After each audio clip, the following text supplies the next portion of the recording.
And we continue our coverage of the U.S.-Israeli attack on Iran with reaction from local leaders and Iranian Americans right here in Southern California. KTLA's Jillian Smuckler is live in Westwood, where she spoke with an Iranian refugee who supports a regime change in Iran. Jillian.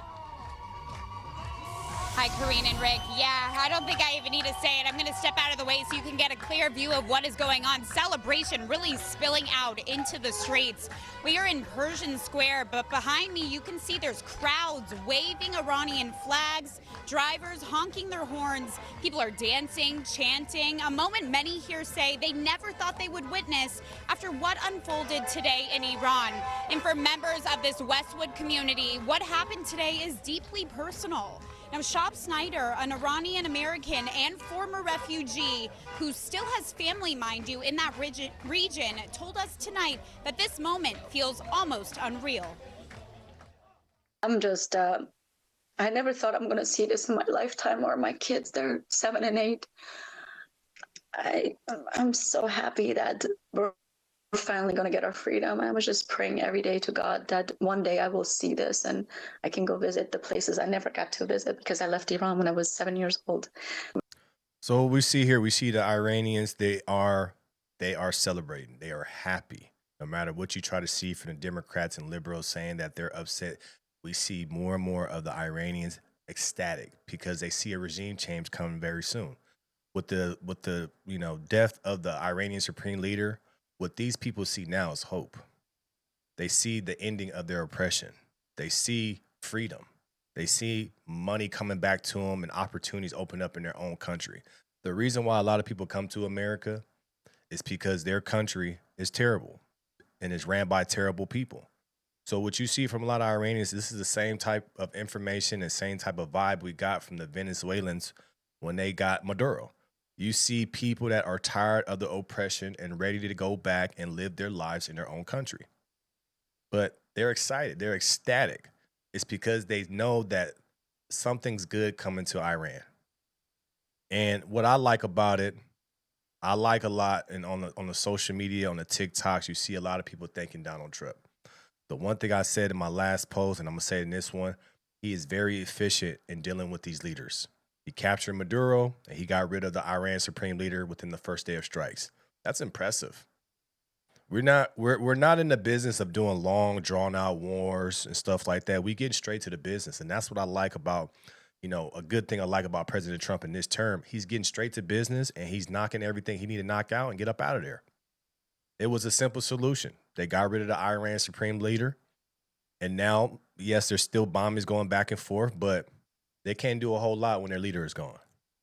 But especially the women from Iran, they had to wear hijabs. They had a morality police. They were getting arrested and penalties for dress violations. The women, I feel like the women are more elated about that leader being gone and their freedom coming back than anybody. They were probably the most oppressed people in Iran. But more and more you'll see, more and more videos I see people send to me, they are celebrating. There's nobody that's Iranian saying, I'm mad. Nobody's putting that out there. Everybody's happy. I feel like the reason why America is what we see, this is what we see. The reason why America did that in Venezuela, right? Get a better leadership there so their people can go back. The reason why we do this in Iran is because we had their supreme leader want to continue to build nuclear. We got him out of there. And now maybe, well, not maybe, they will have a better regime change and things will be better. So their people will go back. I think that's the big plan. The only way you can get people to go back to their country if you make their country safe and give them the same features that they can get here in America. A lot of these people that live here from different countries want to live in their home country. They don't want to live here. They have to live here. Nobody wants to live in an oppressed society. No woman wants to live in an area where they tell you what to dress. Not these women. You see what I'm saying? So I think what you see from President Trump, he's being efficient in his administration. They're being efficient, but it makes sense. The only way we can get people from, leaving America and going is making their country safe. If your country is safe, you don't want to come to America because I got everything that I need. But like I said, man, you see the Iranians, they're ecstatic, they're happy, they're crying because they never thought they would see the supreme leader's been in charge for 40 years. Well, not 40 years. Well, yeah, probably almost 40 years. He's been in charge since 1989. It's crazy. We are just beyond hopeful and happy that things will change. And I know in my heart that it's going to get even better than it was. And we finally have freedom. But as celebrations continue here, reaction from leaders has been far more cautious. California Senator Adam Schiff warned about the broader implications of the U.S. military action. It will involve many more risks to American service members. Indeed, the president has acknowledged that this is a war and that American service members may be lost. Now, this Iranian regime is a brutal, murderous regime, and I stand with the Iranian people. But the president has not made the case to the American people why we need to go to war, and I don't think the American people want another forever war in the Middle East. You got another guy hating Democrat. This is what they tell you. It's going to be a long war. We don't want to. This is not going to be a long war. This is not going to be a long war. The reason why we had long wars before is because they always had their leader. They've always had their leader. Iraq, all these things, they've always had the Osama bin Laden's, Saddam Hussein's. These guys were still in leadership. What President Trump did, he looked at those wars and he said, what was the common denominator? Why did those wars go so long? It's because their leader was there. That's the reason why one of their first airstrikes was towards the leader's compound, because if we get the leader out of there, now we can get rid of this quicker.